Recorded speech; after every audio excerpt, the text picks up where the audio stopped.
Hi, y'all. I want to thank you for inviting me to join you virtually today. I so deeply appreciate what you do day in and day out for our community.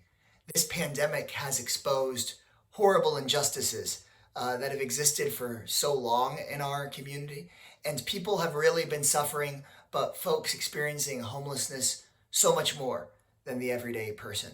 And so, for those of you who are on the front lines, helping make sure that we address this problem and this challenge with alongside our neighbors, I just want to express my real admiration and thanks. I think our city here in Austin has taken a really critical step towards finally ending homelessness.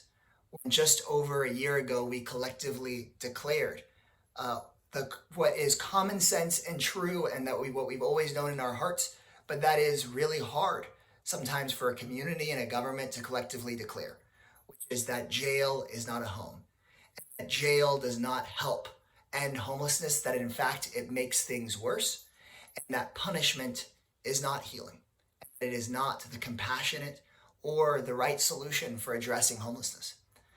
On top of that, we also have the movement for Black Lives helping expose the overinvestment in mass incarceration and over policing that has so often sucked away the resources that we so badly need to house people, to provide them the services that they deserve, and to provide people the help and support that every person needs in times of challenge and trouble.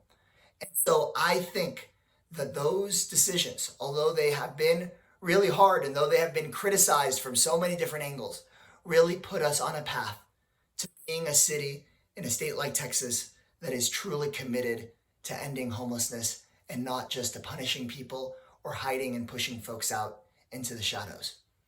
I think that in this moment, folks like you and the stories that you can tell and the successes that you can bring are the most key part to actually making that strategy work. Because when I talk to everyday people, I think that they too know in their hearts that jail is not a home, but people doubt whether or not we can actually end homelessness. But the fact of the matter is, when we bring up the fact that modern day homelessness as we know it is not that old of a phenomenon, that in the early 80s, as the social safety net was shredded apart, we saw this spike in homelessness that we now know as modern day homelessness in our American cities. When people recognize that this is actually a newer phenomenon and that we can actually end homelessness, then there's hope and I think there's real belief. And so it's up to us now in this moment to actually house thousands of people experiencing homelessness across our state and in our cities and to show that home can actually work and that a real response that is human centered, and helping address the everyday needs of people can truly work.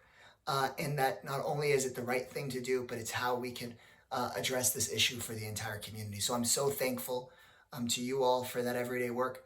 And I hope that we can continue on this path of ending homelessness